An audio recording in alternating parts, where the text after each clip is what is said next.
Olá, atiradores! Bem-vindos ao Chumbocast número 96, primeiríssimo Chumbocast de 2025 e mais um ano aqui com vocês. Olá, meus amigos e minhas amigas, aqui é o Leonardo do canal Shooter e vamos começar o ano com o pé direito. Olá, pessoal, tudo bem? Primeiro do ano. Olá, atiradores, é isso daí. Vamos ao Chumbocast de 2025. E pra gente começar o ano, eu separei 3 assuntos bem legais que, lógico, nossos amiguinhos aqui não sabem qual é o assunto. E vamos lá. Para cada assunto, eu vou pedir para um deles responder primeiro e depois nós comentaremos também, tá? E vamos lá. Primeiro assunto vai ser por conta da nossa amiguinha Ivanilda, porque damas em primeiro lugar. Aqui a gente é ainda old school, né? Tipo o bonezinho de velho do Leonardo. Então as mulheres e as damas vêm primeiro. Vamos lá, vou compartilhar com vocês aqui uma tela que é algo que vocês conhecem. O canal, então temos aqui o canal. Aproveitando, gente, para esse ano aí, fiquem ligados em 2 abas do canal que vão estar muito movimentadas esse ano. Essa aba aqui, Shorts, que são pequenos vídeos curtos, e nessa aba aqui teremos, além de alguns vídeos especiais, respostas para perguntas enviadas aí pelos atiradores pelos comentários do canal. Então vocês podem ver que tem capinhas aqui. Então toda capinha amarela é uma resposta. Então vai ter short de segunda a segunda por volta aí do meio-dia. E outra aba que vocês devem ficar de olho, que vai ter postagem segunda, quarta e sexta, é nessa aba aqui, comunidade. Que é uma aba que dá para postar foto, dá para postar enquetes, textos. E justamente nessa aba, eu tinha feito aqui uma enquete. E eu queria que a Ivanilda comentasse primeiro essa enquete. Nessa enquete, eu perguntei aqui: quais suas perspectivas para o tiro de pressão em 2025? Coloquei 3 opções: pessimista, neutro e otimista, neutro e pessimista. A maioria dos que responderam a essa enquete, 39%, falaram que as perspectivas são neutras. Acho que não mudará muita coisa, será meio igual ao ano passado.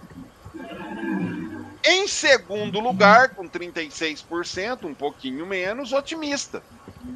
Acho que será bem melhor que em 2024. Em terceiro lugar, com bem menos, mas ainda assim com 1/4 das respostas, pessimista. Acho que tudo tende a piorar no tiro de pressão. Ivanilda, comente pra gente esse resultado de enquete aqui. O que isso aqui diz pra você? Então, eu respondi a enquete também, tá? E coloquei totalmente, acho que eu sou muito otimista.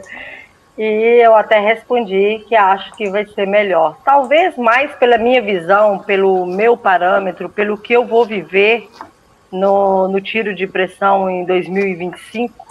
Então, em cima do que eu estou esperando viver, eu respondi a sua enquete, Charles. E eu sempre... Uma frase tão, como se diz, popular, né? O não a gente já tem, o sim é o que a gente... é o lucro, né? De tudo. Aí o telefone caindo. Então, o que acontece? Eu acho que muitas pessoas também estão acreditando que pode haver essa melhora, mesmo decepcionante tudo que aconteceu, o que a gente estava esperando do governo e não veio. Mas eu acho que ainda tem bastante de gente que mantém um otimismo. Mesmo que os neutros são maioria, que seria o ideal, se permanecer pelo menos como foi 2024, está todo mundo no lucro.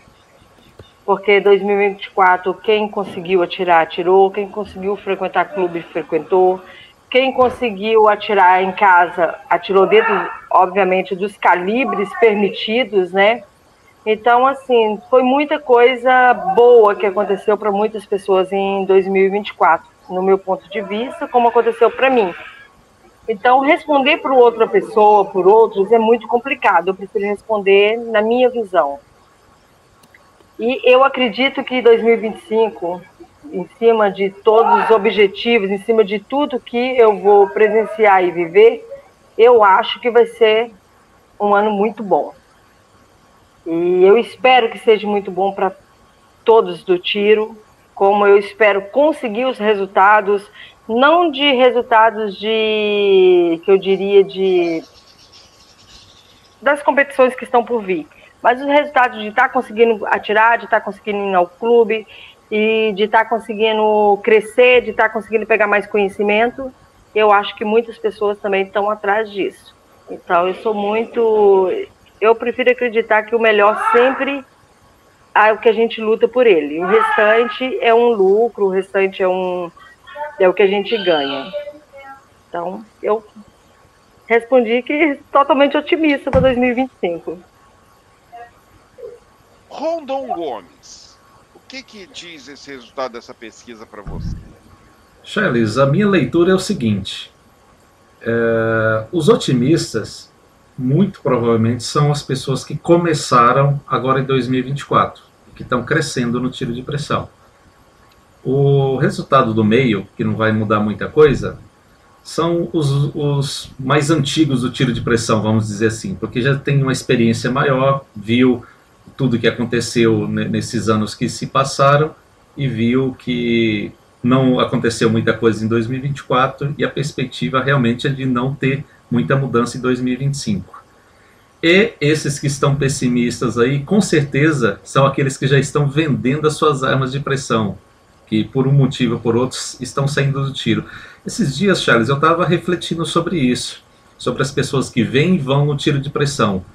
E essas pessoas do meio aí, que realmente ficam no tiro de pressão, são as pessoas que realmente gostam, que estão no esporte por gostar de atirar de pressão. Porque essas que saem, eu acredito que são apenas pessoas empolgadas que entraram, investiram, não alcançaram aquilo que elas esperavam alcançar e já desistiram.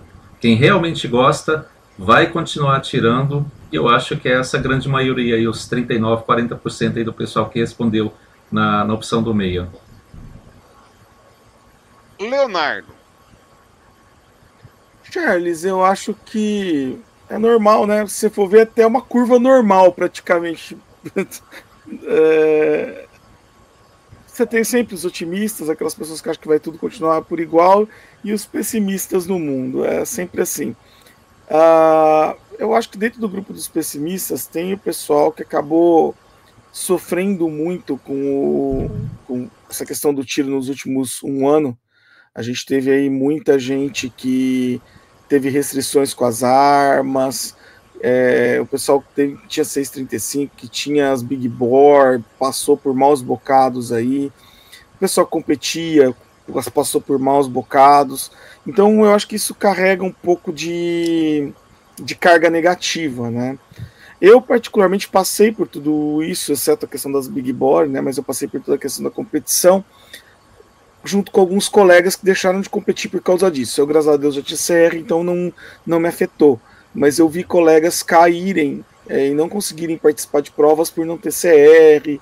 Esses estão bem pessimistas, porque eles acham que a tendência é só piorar.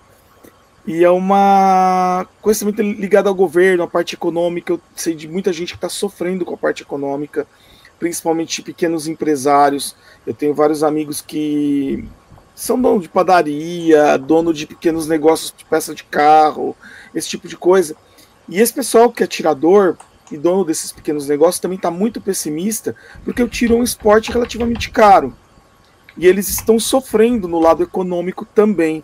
Eles não estão conseguindo fazer dinheiro, estão vendo as coisas aumentarem de preços, e aí eu vejo um pessimismo muito grande que vem dessa linha. Olha, a gente tem essa insegurança jurídica que continua existindo, dificultando a nossa vida, e nós temos o lado econômico pesando muito. Isso torna as pessoas um pouco mais pessimistas, e também alguns ficam no neutro, né? Tá uma porcaria, vai continuar uma porcaria. Porque eu acho que muitos dos que estão pensando no neutro estão pensando dessa maneira.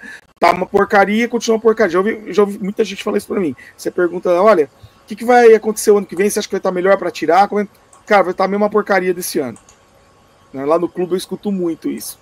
E o pessoal tá muito frustrado por esses dois elementos. Primeiro, esse lado econômico que tá pesando, porque tudo tá encarecendo e a grana tá encurtando. E segundo, por causa dessa instabilidade jurídica monstruosa que o tiro desportivo vive no Brasil. Então, acho que é por aí. E os otimistas são que nem eu, que acha que você não precisa gastar para tirar, você só precisa ter vontade e condições de não chover, não sabe? E eu falo o seguinte, cara, você sabe o que eu tô pensando, Charles, que tá me deixando mais otimista? Porque já chega a seca. E eu tô com esse negócio de chegar a seca e parar de chover no final de semana. Né? Oi? Porque você tá na seca. Exatamente. Eu falo assim, bom, porque Ribeirão, mas esse final de semana vai chover aí? Esse final de semana o clube não abre. Putz, é verdade, você tá de recesso. Você tá de recesso o clube, cara. Então, assim, mas essa semana eu consegui tirar um pouco, porque não choveu durante a semana. Mas esse final de semana passado choveu todo também aqui. Cara, e é fatal, é no final de semana. No final de semana. Um relógio. Eu, particularmente, eu acho que o ano vai ser um pouquinho melhor que ano passado em alguns aspectos, em outros vai ser pior, na média vai ser mais ou menos a mesma coisa. Então eu tendo a ser neutro aí. Eu acho que vai ser, no final das contas, a mesma coisa. Por um lado, a gente já tá tendo aumento de preço e vai aumentar pra caramba durante esse ano. A tendência é de ficar mais caro o tiro de pressão. Dólar aumentando, juros aumentando, cara, tudo vai ficar mais caro, não adianta. Mas por outro, a gente já começou o ano com uma notícia boa, por exemplo, liberação dos calibres 6,35, que eles estavam como restritos e voltaram a ser liberados. Então aí um monte de atirador de pressão que não podia transportar, não podia fazer nada com suas carabinas 6,35, agora podem. Então, se por um lado a gente está tendo aumento de preço, por outro lado a gente está tendo calibre 6,35 liberado. Quer dizer, eu acho que o ano inteiro vai ser assim, cara. Vai ser um ano que vai ter gente desistindo, mas vai ter gente entrando. Vai ter equipamento encarecendo, mas talvez venham algumas novidades. Algumas marcas que vão parar de ter relevância, mas talvez alguma outra que entre. Eu acho que no final do ano a gente, se manter neutro, se ficar mais ou menos 2025, for mais ou menos igual 2024, ainda estamos no lucro. Vamos lá. Segundo tema. Esse aqui é um tema técnico, é um comentário técnico que vai para o Leonardo para a gente comentar. O Esporte Lazer falou assim: tenho uma PR 900W G2. Quando comprei, eu atirava e fazia bons agrupamentos até 60 metros. Agora ela não agrupa mais nem a 40 metros. E aí, Leonardo? Charles, pode ser tantas coisas isso, porque assim, armas precisam de manutenção. Não adianta você comprar uma arma agora e daqui 2 anos a virar, por que ela não tá agrupando como ela era nova, Porque a arma tem desgaste, precisa de manutenção, você precisa reparar uma série de coisas, principalmente PCP. Quem tem PCP regulada sabe que é arma melindrosa, que precisa de manutenção, que você precisa ter um cronógrafo para conseguir manter o desempenho dela ao longo do tempo. Tem que saber usar o cronógrafo. Tem que saber usar o cronógrafo, enfim. Se você quer realmente desempenho, você tem que estar ciente dessas coisas. Bom, vou dar algumas dicas do que eu olharia em primeiro lugar numa carabina dessa, tá? Primeira coisa que eu faria, limpar o cano. Tá? Limpar o cano é uma coisa que tem que ser feita com frequência na carabina. Você deixa de limpar o cano uma hora, começa a parar de aplicar mesmo. E é importante, às vezes você limpa o cano, a arma piora um pouquinho, justamente por volta de ficar. É comum também. Mas quando a arma reduz a qualidade do grupamento, a primeira coisa que eu faço é limpar o cano. A segunda coisa que eu faço é colocar no cronógrafo. Coloca no cronógrafo para ver o quê? Se ela está mantendo a velocidade padrão dela. Eu tenho anotado todas as velocidades e pressão de válvula reguladora de todas as minhas carabinas. Então, se der um problema, eu volto ela naquele estado que ela estava. Mesma pressão de reguladora, mesma velocidade.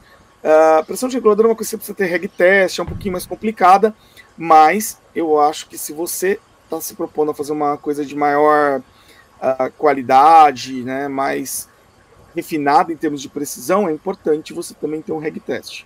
Mas um cronógrafo é obrigatório. Para quem está buscando precisão, você precisa de um cronógrafo. Cronografa a arma. Tá fora, saiu a velocidade? Revisa a arma, porque se saiu a velocidade, alguma coisa aconteceu. Tá? A mola cansou, a reguladora está falhando. Revisa a arma e volta ela na velocidade padrão, onde ela agrupa melhor. Então eu faria essas duas coisas. Eu acho que são o princípio do diagnóstico num caso desse são esses.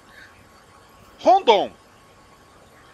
Olha, Charles, Se ele perguntasse isso, o que pode ser, Rondon? Me dê uma orientação, me dê uma luz. Eu concordo com o que o Shooter falou. E isso daí vem também provar algo que muitas pessoas nos perguntam, principalmente nas lives, e a nossa resposta é essa. Mas vamos lá, eles perguntam o seguinte: de quanto em quanto tempo eu tenho que fazer manutenção preventiva ou de qualquer tipo de manutenção nas minhas armas? A resposta nossa é quando ela der problema. E é exatamente o que o Shooter falou. Se ela não está se comportando como deveria, como estava comportando antes, esse é o momento da manutenção. E esse é o momento que, se você tem capacidade técnica, experiência e tudo mais, você, como fala, está fora da garantia, porque se tiver na garantia, manda para o fabricante ou importador. Mas se não, se você tem capacidade técnica e experiência, talvez você possa resolver. Mas o mais indicado mesmo é você enviar para um armeiro de boa qualidade, o mais próximo que tiver da tua casa, para não ficar muito caro o transporte, principalmente porque está aumentando os preços de tudo. Então, a minha resposta é essa, Charles. É a hora da manutenção, que é o que o pessoal sempre nos pergunta. Ivanilda. Agora vamos ver a resposta da Ivanilda, que é iniciante, mas não é tão iniciante mais. Então, é o que eu estou fazendo com a minha B12. Estou aguardando para poder levar para a pessoa que, no caso, preparou ela para mim. Se não houvesse preparado, no caso, como eu não entendo, você percebe quando a sua arma ela deixa de entregar o que entregava, quando ela começa a não ter o resultado, quando ela começa a mudar pequenos barulhos nela, o disparo, você vê que ela começou a mudar. Como eu não mexo, não sou armeiro, não sou fuçadora, não sou nada disso, leva para uma pessoa para poder olhar o que está acontecendo.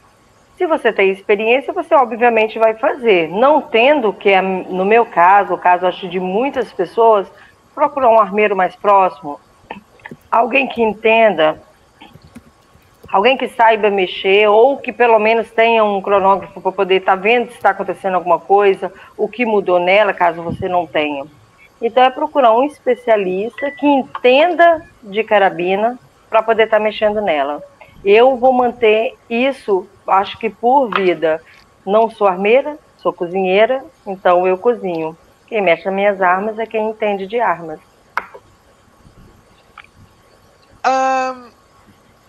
Eu vou por um lado que vocês não abordaram.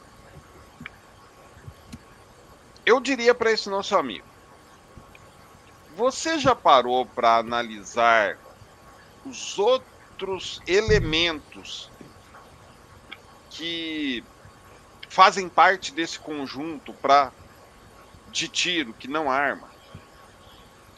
Você alterou a luneta está funcionando ok?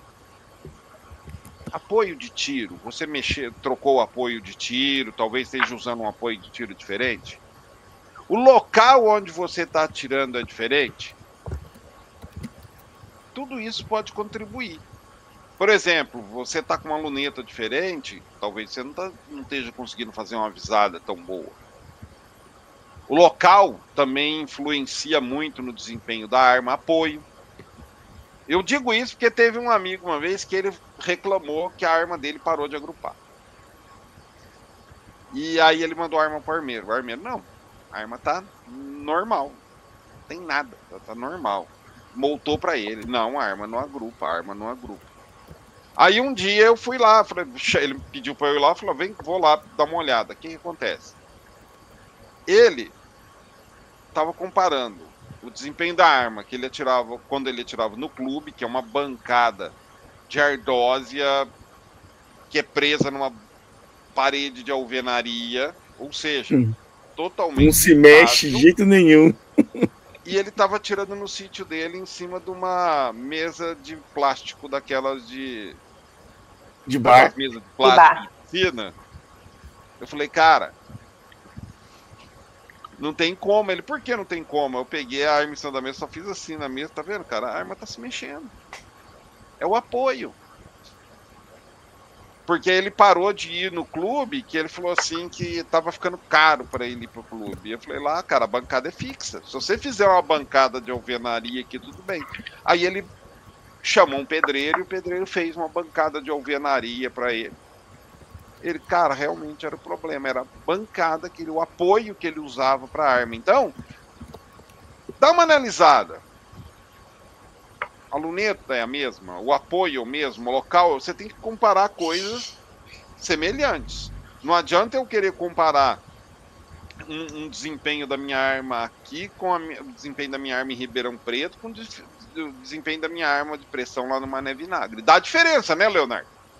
Você aí, ela dá uma pequena diferença. O Rondon, ele atira em Goiânia, a arma dele se comporta de um jeito. Ele vem pro Mané Vinagre, a arma se comporta de outro jeito. Ô, Charles, então, é comum, né? É comum. O pessoal tem que levar isso em consideração. E o Leonardo falou uma coisa muito importante. Gente, a arma, ela desgasta e ela também, ela acomoda. Por exemplo, você pega uma arma novinha saída da caixa. Ela tem um comportamento. É igual o carro. Carro novo, você pega um carro 0 km, ele tem um comportamento. Quando o carro tem 10 mil quilômetros, você vê que ele tem um comportamento diferente. Quando o carro tem 100 mil quilômetros, ele já tem um comportamento diferente. Ô, Charles, as peças vão se acomodando, vão amaciando, vão desgastando. Tudo isso entra em consideração. Por exemplo, eu tenho armas aqui, armas mais antigas. Cara, eu não posso comparar, por exemplo, com uma 3... Eu tenho duas armas que é interessante. Eu tenho duas CBC 345 Expresso, né? Aquela tradicional. Uma delas, nova na caixa. É estoque antigo que eu comprei. Tá até a caixa lá atrás, ó. Ela é nova. A bucha é de couro ainda, original, toda funcional. O Jecão revisou, falou, Charles, essa arma não foi usada. E eu tenho outra 345 que foi bem usada. Se você comparar o desempenho das duas armas, dá diferença. Por quê? Porque são armas, uma bem usada e a outra novinha, né, Ivani? Exatamente. Eu já ia falar aqui que me foi falado, né, pro desafio numa das lives que a gente fez aí, que até eu treinar aqui, treinar onde eu vou competir, teria uma diferença muito grande de resultado. Então, faz diferença o local que você vai estar. Eu achei interessante que ele ainda falou, né, que teria que estar até com a própria roupa que eu iria competir, o calçado que eu vou competir. Eu achei um pouco de exagero, mas ainda mais eu que atiro descalço aqui. Continuo atirando descalço.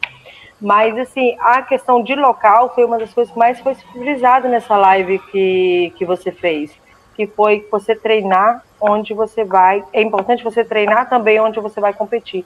Principalmente que eu estou no litoral, no Mané já é uma parte mais ali em São Paulo. Então, assim, tem muita diferença local. Eu posso até fazer um comentário nesse sentido, Charles? O local é um dos desafios pelo qual a gente prepara armas buscando confiabilidade. Uma das coisas, por exemplo, o pessoal que tuna a arma só trocando... O cara vai lá e troca o kit, bota uma graxinha e manda bala. Esse tipo de tuning, ele tem essa dificuldade de não ter confiabilidade com as mudanças de local. Porque você mudou a temperatura, mudou a altitude, mudou a umidade, você muda muito o comportamento de uma arma que não está preparada para esse tipo de mudança. E essa preparação para esse tipo de mudança envolve uma série de fatores.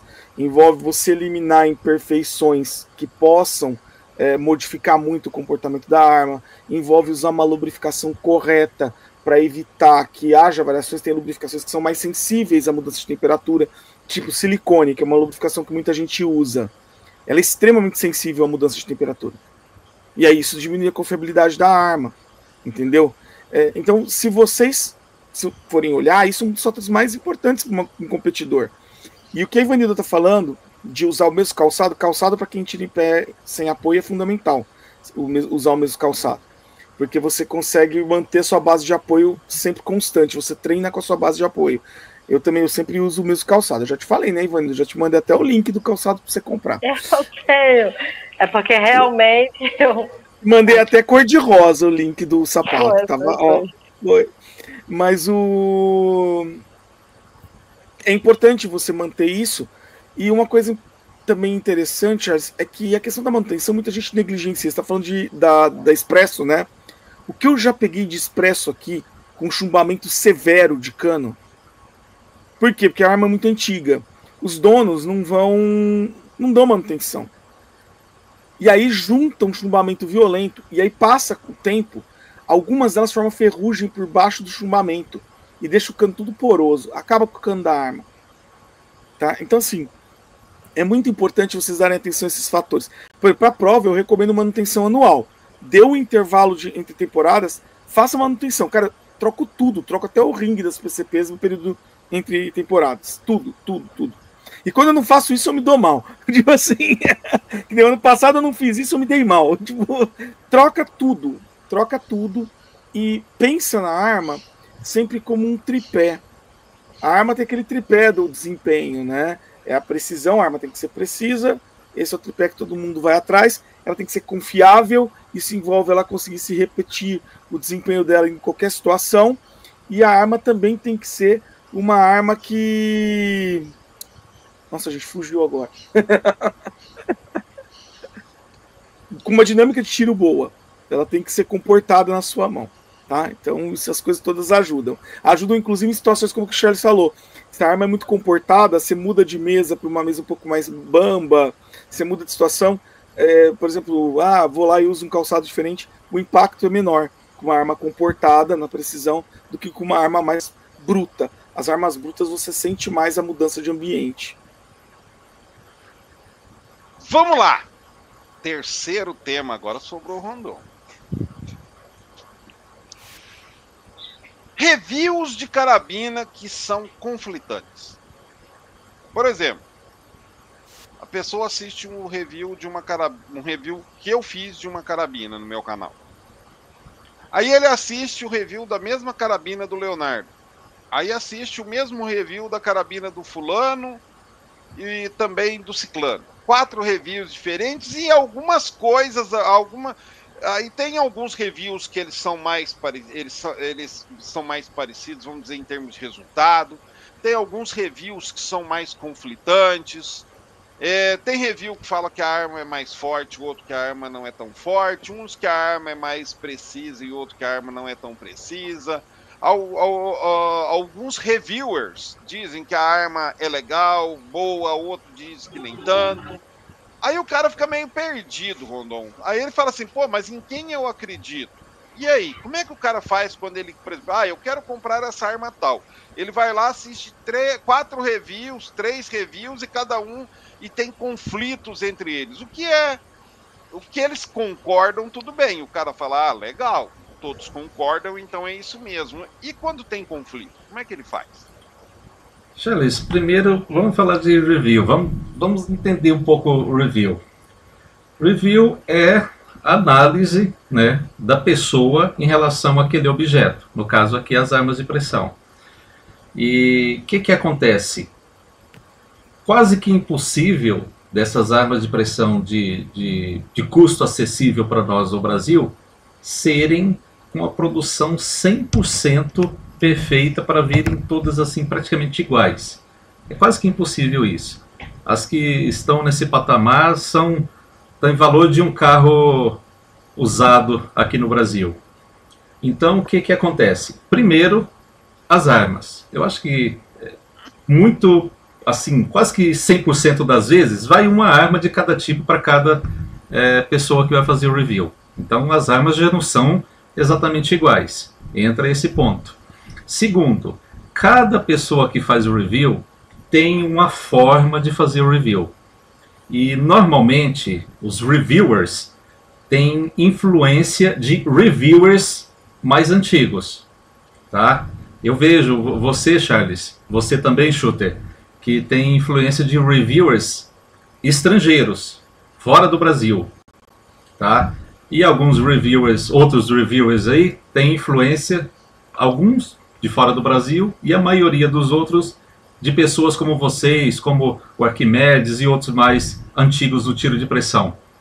Então, cada pessoa vai ter a sua forma de fazer o review. É quase que impossível também ter dois reviewers que fazem o mesmo review, com os mesmos critérios, com a mesma roteiro ali. Então, aí nós já entramos mais variáveis nessa equação.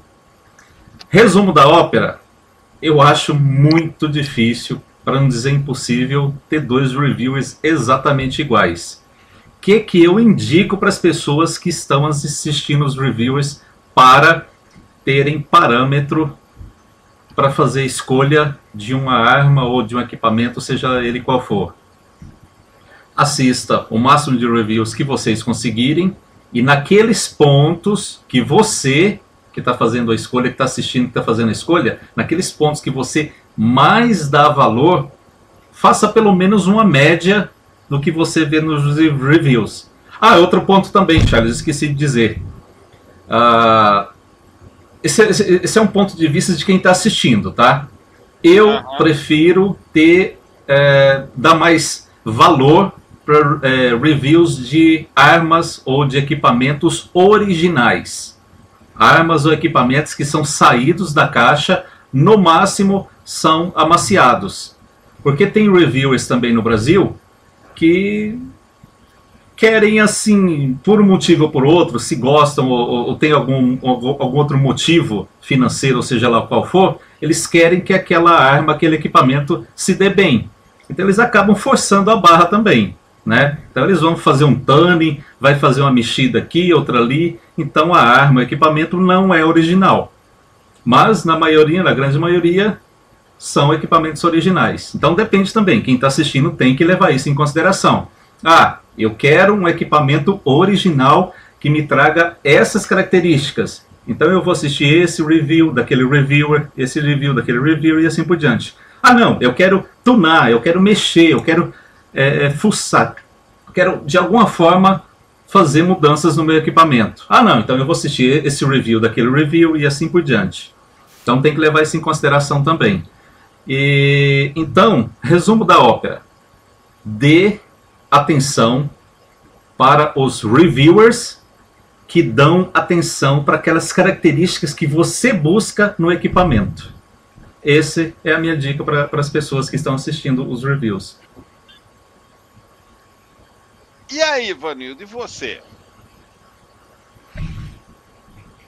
Olha, ainda mais eu, né, que estou nessa linha de que, entre aspas, né, estuda vendo os reviews, estuda vendo vídeos e aprende mais técnicas do tiro, aprende as coisas assistindo. Quando você está vendo uma carabina, independente de qual for, é isso que o Rondon falou, quanto mais original ela for, melhor você sabe quais os possíveis problemas ela pode vir dar futuramente ou não. É muito complicado você, quando não entende, né, tomar uma decisão consistente de comprar uma quando há conflitos entre um e outro ou vários reviews. Aí onde você tem que ter alguém que você confia muito, um amigo, um colega, alguém que você tem acesso para poder te ajudar a tomar uma decisão quando for no caso de compra. E eu acho que um review ele tem que ser o mais autêntico possível. Se por um acaso você está fazendo review de alguma carabina, até uma opinião minha, assim, uma dica de pessoas que fazem review igual você, Charles e Léo, se vocês viram que não vai entregar, que vocês já fazem assim, né, que não é aquilo, Normalmente, vocês entram em contato com o fabricante e falam, aí, pode pôr no ar, porque essa é a verdade. É a verdade, isso ajuda o lojista, isso ajuda o fabricante, ajuda todo mundo já a prever os futuros problemas que aquela arma vai causar. Então, automaticamente, quando acontece um review mais autêntico da arma, totalmente original, eu acredito que o vendedor, o representante, quem quer que seja, já sabe quais as reclamações que vão chegar até ele, automaticamente o fabricante também. Então é muito delicado quando você vai falar de um equipamento, sabendo que você vai influenciar em vendas e compras. Venda, que a pessoa pode ter problema e sabe que vai ter reclamação, e compra que você vai comprar algo que, pô, mas ele falou que era assim e não é. Então, quem está fazendo essa responsabilidade é muito importante para pessoas como eu, que está no tiro, que não tem, que os apoios que eu tenho ali para ajudar com uma compra, todos são os amigos que realmente entendem, mas tem pessoas que não têm ninguém para poder auxiliar. Então, existe essa importância de você falar 100% a verdade, até dos problemas que a carabina vai dar. Para a pessoa já estar preparada das possíveis mudanças, trocas, peças, reclamações que vai vir no futuro, tanto de quem compra como de quem está vendendo. Então, o review ele é uma parte muito importante de quem está iniciando no tiro, de quem está no meio do caminho do tiro e de quem já vive do tiro também. Principalmente com a arma autêntica, eu acho que é o que tem que ser levado em consideração. Até porque a partir do momento que você mexe numa carabina, eu posso estar errada, se eu tiver, vocês me corrijam, ele deixa de ser uma carabina original. Então, teria que mexer em todas para poder vender. Então, se você faz um review de uma carabina mexida, teria que mexer em todas para poder acontecer uma venda. Então, não é honesto, não é justo você fazer um review de uma carabina mexida. No meu ponto de vista, eu e Ivanilda Leles, penso assim. Agora, ela autêntica, não. Você sabe que ela vai dar problema, você sabe a potência dela, você sabe o alcance dela, você sabe tudo que ela vai entregar para você ou não. Aí sim cabe você uma escolha. Havendo dúvida de vários reviews diferentes da mesma carabina, aí o jeito vai ser você procurar alguém que já está mais tempo no tiro, alguém que já entende, ou uma parte melhor ainda, algum colega, amigo, colega de clube, conhecido, que tem aquela mesma carabina para te falar a autenticidade ou não do que foi falado sobre ela. Esse é meu ponto de vista.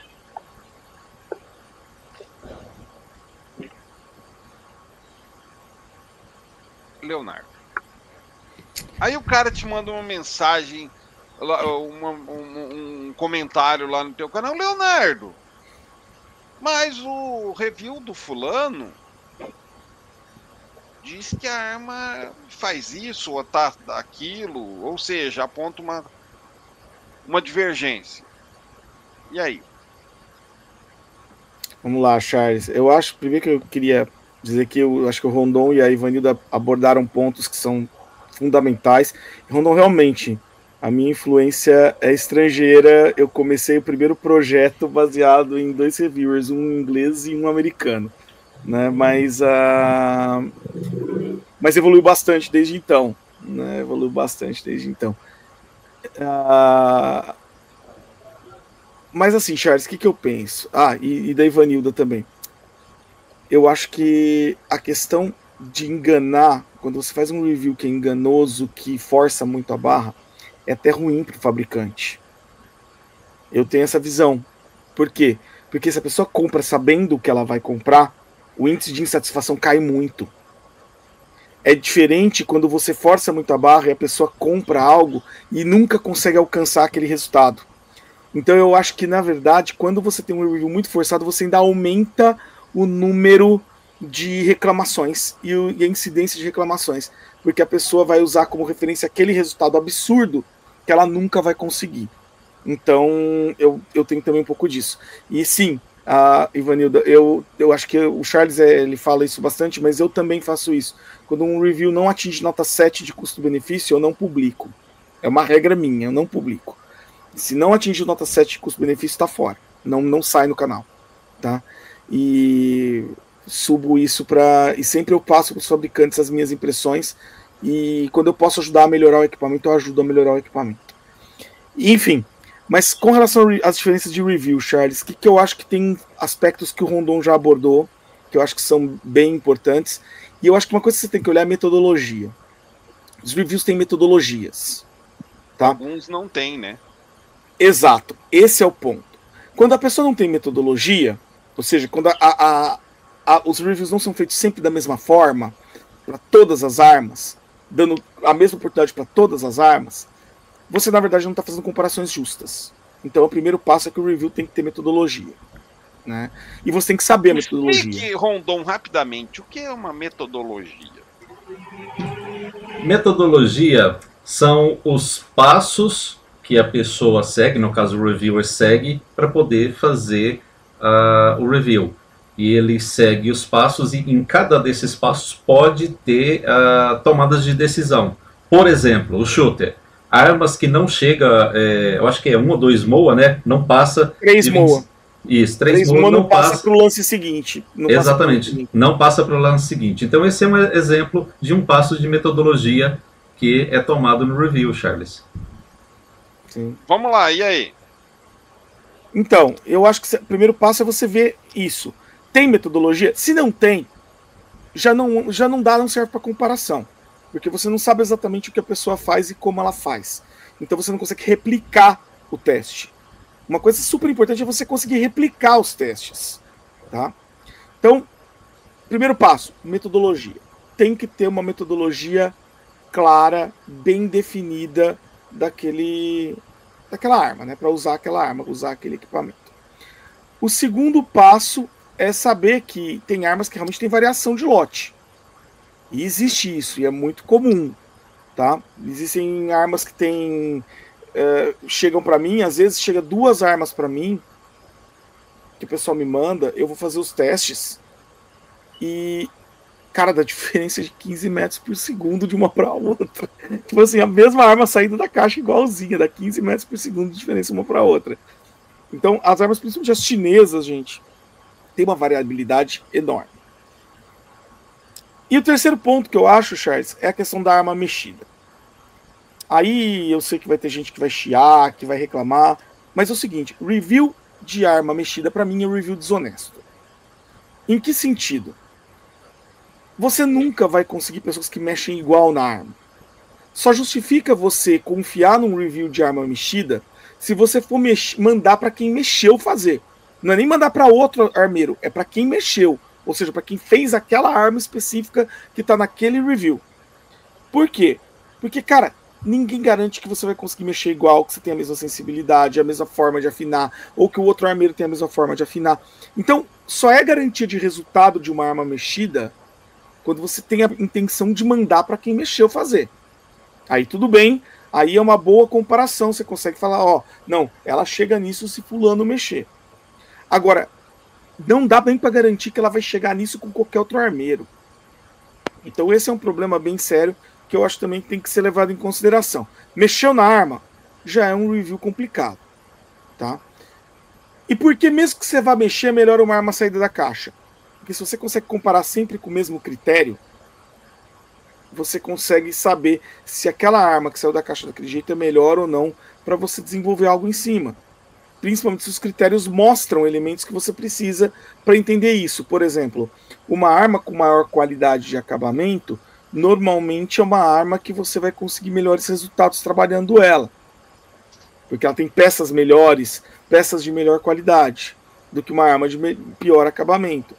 Uma arma que entrega uma precisão fina muito ruim, dificilmente vai ter uma melhora significativa num trabalho de tuning. A arma já tem que ter uma predisposição a entregar alguma coisa. Então você tem que olhar todos esses elementos. Um gatilho que não tem regulagem já é um gatilho que você já começa a ficar preocupado se ele vai dar bom resultado de tuning.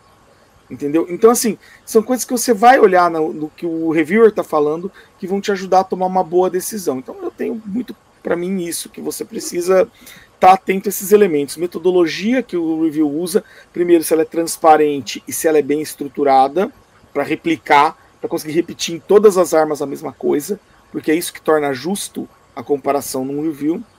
Segundo, se o cara não mexe na arma, porque isso é muito perigoso.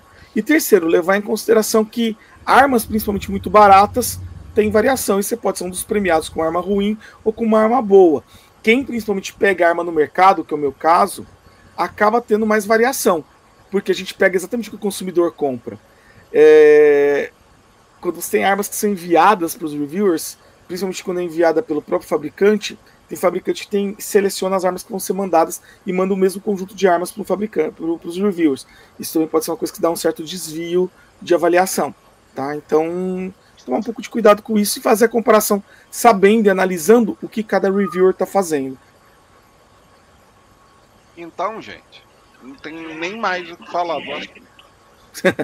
E esse foi o primeiro ChumboCast do ano. Dúvidas, comentários, deixa aqui embaixo no campo dos comentários e a gente se vê no próximo episódio. Até mais. Até mais, pessoal. Até mais, pessoal.